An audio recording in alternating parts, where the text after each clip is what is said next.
Pourquoi est-ce que je me posais tant de questions, alors que cet endroit était mon refuge?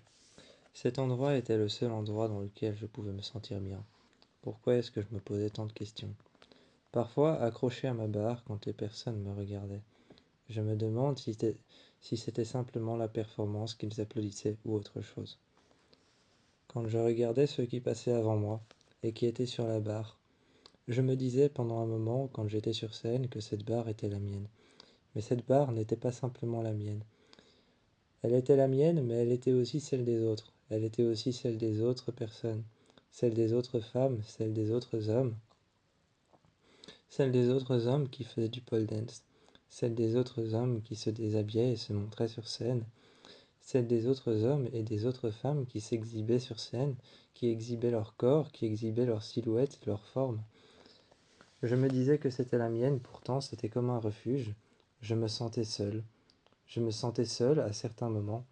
À certains moments, je m'asseyais sur le bord du comptoir et je me regardais dans le miroir. Je me regardais dans le miroir, ce miroir qui était entouré de lumière. Ce miroir qui était entouré de lumière, je me regardais. J'effaçais alors avec force sur mon visage. Avec force sur mon visage, je m'acharnais à enlever le maquillage qu'on m'avait mis, de la peinture fluorescente. De la peinture fluorescente qu'on m'avait mis sur le visage, je m'acharnais à l'enlever. Ou alors de temps en temps un teint très pâle. De temps en temps un teint très pâle ou une sorte de peinture blanche très pâle qu'on me collait sur le visage. Je m'acharnais à l'enlever. Je m'acharnais à l'enlever et des fois même j'enfonçais mes ongles dans ma peau et je laissais des marques. Je rentrais chez moi le soir et je me sentais toujours aussi seul. Je ne m'en sortais pas, mais le lendemain, lorsque je revenais, il y avait cette barre qui m'attendait là. Je voyais quelqu'un qui était en train de l'astiquer, quelqu'un qui était en train de la nettoyer. Je suis venu l'aider, je me suis mis accroupi à côté de lui, et je lui ai demandé si je pouvais l'aider à la nettoyer. Il m'a dit qu'il était le suivant, il m'a dit qu'il était le danseur suivant. Il était le danseur suivant, je lui ai demandé quelle était sa chorégraphie, et il me l'a montré sur une autre barre un peu plus loin. Un peu plus loin, sur une autre barre, un peu plus loin dans une salle de danse, il a accroché une barre en haut et en bas, il l'a fixée et il m'a montré. C'était une sorte de barre de rechange quelque part. Sur cette barre, je me sentais libre, je pouvais exhiber mon corps, mes jambes, mes bras. Je pouvais exhiber mon corps, mes jambes, mes bras. Je pouvais même exhiber mes doigts, jusqu'au bout de mes doigts, jusqu'au bout de mes ongles, jusqu'au bout de mes cheveux sur ma tête. La moindre expression de mon visage était visible au public qui venait s'asseoir devant et qui venait me regarder. Les vêtements que je mettais étaient souvent noirs et sombres. Les vêtements que je mettais étaient souvent noirs et sombres pour faire seulement apparaître la silhouette de mon corps avec la peinture qu'on me mettait sur le visage.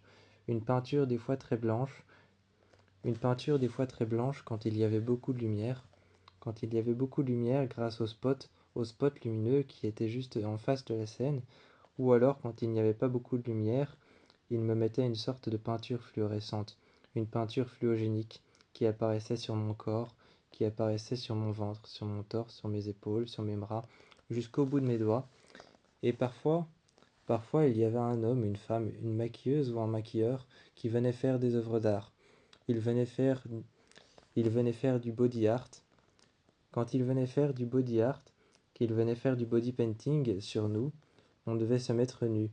On devait se mettre nu et on restait aligné, et l'homme commençait à nous peindre dessus. La peinture était froide, c'était désagréable. La peinture était froide, c'était désagréable, et il venait faire du body art, du body painting. Il peignait quelque chose sur nous, très souvent ça ne ressemblait pas à quelque chose, ça ne ressemblait ni à des visages, ça ne ressemblait ni à des visages, ni à un portrait, et encore moins à quelque chose comme un paysage. C'était souvent très abstrait. C'était souvent très abstrait, très moderne et très contemporain, et il venait peindre ça sur nous. Il venait peindre ça sur nous, il faisait des lignes et des lignes, et faisait glisser la peinture les unes sur les autres, des peintures de différentes couleurs. La peinture était d'abord très sombre, mais une fois qu'on rentrait sur scène, Une fois qu'on rentrait sur scène, la peinture commençait à s'illuminer petit à petit. Elle s'illuminait petit à petit parce qu'il n'y avait pas de lumière et que c'était une peinture fluorescente. Elle commençait à devenir fluorescente parce qu'il n'y avait pas de lumière.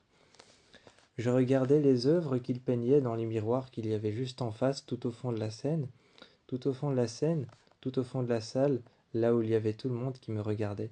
Je dansais et je regardais partout, sous tous les angles de mon corps. Sous tous les angles de mon corps, j'étais bien obligé. J'étais en train de danser, accroché à la barre. Je faisais du pole dance et répétais la chorégraphie que j'avais répétée bien longtemps avant avec tous les autres garçons et avec toutes les autres filles. Je répétais cette chorégraphie car c'était à mon tour. Et je regardais ce que cet homme et cette maquilleuse avaient peint sur nous. Ils peignaient souvent des choses qui ne ressemblaient pas à grand. Ils peignaient souvent des choses qui n'avaient pas vraiment de forme. Ils mettaient des lignes ou alors ils mettaient des lignes le long de nos bras. Ils mettaient alors des formes sur nos, sur nos mains, sur nos doigts. Ils faisaient des lignes. Ils faisaient des lignes, des courbes. Et ces choses n'avaient pas vraiment de forme non plus. C'était quelque chose un peu difforme, mais qui ne ressemblait pas à quelque chose. C'était très abstractif, mais ça rendait bien. Ça rendait bien sur nous, alors dans le noir complet, au moment où dans la boîte de nuit, il coupait le courant et éteignait toutes les lumières, on avait l'impression, quand je continuais à danser, qu'il y avait seulement une silhouette noire, obscure, qui était éclairée de quelques petites formes et de quelques petites lignes qui continuaient à danser dans le noir.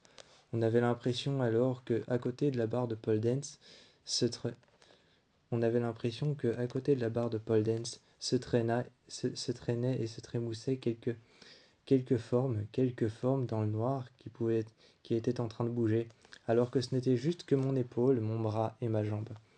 Ce n'était juste que mon épaule, mon bras, ma jambe et mes côtes. Ce n'était que le bas de mon ventre et le haut de mon ventre. Mis à part ça, on avait juste l'impression, quand ils éteignaient les lumières, que certaines formes commençaient à danser toutes seules à côté de la barre. On ne voyait pas mon corps quand ils éteignaient les lumières, juste des formes aléatoires qui continuaient à bouger. Mais lorsqu'on rallumait la lumière, on pouvait les voir en peinture fluo, dessinées sur mon corps, à des endroits, à des endroits comme par exemple mon épaule, mes côtes ou alors mes bras et mes jambes. Ensuite, j'allais prendre une douche, mais la peinture ne partait pas facilement. Je m'asseyais en face de mon miroir, je m'asseyais en face de mon miroir, je me recoiffais, et puis il y avait le maquilleur et la maquilleuse qui m'offraient qui m'offrait une sorte de désinfectant pour les mains. Il m'offrait une sorte de désinfectant pour les mains qui en même temps désinfectait et en même temps nettoyait. Ce désinfectant nettoyait et faisait partir la peinture. Il me l'offrait. Il me l'offrait, il me le donnait, il me le mettait dans les mains. Et je devais m'en recouvrir. Je devais m'en recouvrir de cette, je devais me recouvrir de de ce, de ce produit blanc qui sentait très mauvais, je devais m'en recouvrir. C'était insupportable, et quand je m'en recouvrais, il suffisait de frotter avec un mouchoir pour que la peinture parte. La peinture disparaissait tout aussi vite, et je frottais mes bras et mes jambes. Encore une fois, il fallait que je retire tous mes vêtements et que je les remette après. Je reprenais une douche car l'odeur était insupportable. Une fois que je rentrais chez moi, je rentrais vers 6 heures du matin parce que j'avais passé ma nuit à danser, j'avais passé ma nuit à animer cette boîte de nuit. Je rentrais chez moi le matin. Je rentrais chez moi le matin et je puais le produit. Je puais le produit désinfectant. Je puais le produit pour faire partir cette peinture. C'était ignoble. Je prenais une troisième douche et là, j'allais me coucher. Quand l'odeur était enfin partie, juste au moment où je m'étais endormi, je ne m'en rendais plus compte. Et le lendemain matin, je passais la journée avec des amis et le soir, à 22 heures, rebelote. Ça repartait de nouveau ça repartait de nouveau dans la même chose. Je m'entraînais dans la salle de danse avec les filles et les garçons. On mettait chacun notre barre, on mettait chacun notre barre contre le mur. On l'accrochait en haut au plafond et en bas sur le sol. Et on s'entraînait. Notre chorégraphie était rythmée par un métronome.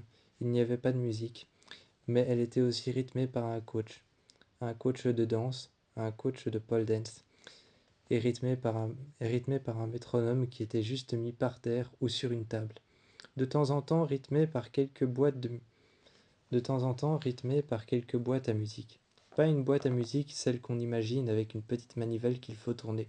Le genre de boîte à musique électrique avec deux baguettes pour pouvoir faire un son et produire un son. On appelle ça des boîtes à musique parce que ce sont des boîtes qui produisent de la musique électrique. Mais il faut utiliser deux bâtons en plastique, un petit peu comme sur une batterie. Et ce genre de boîte à musique produisait un son, et il y avait toujours un DJ qui venait animer une musique particulière, celle qu'il allait produire ce soir-là. Un petit peu comme nous, il s'entraînait, et nous, on s'entraînait sur la rythmique du métronome et de la musique qu'il faisait avec les boîtes à musique électriques. Une fois qu'il avait terminé, il éteignait ses boîtes, les rangeait à l'intérieur d'une trousse, et il repartait. Le soir, c'était parti pour un nouveau show, et le lendemain, c'était parti pour la même chose. Le lendemain, c'était parti pour la même chose, je me douchais, je me lavais, je sentais ce produit ignoble, j'allais voir des amis, et à 22 heures, c'était encore une fois la même chose.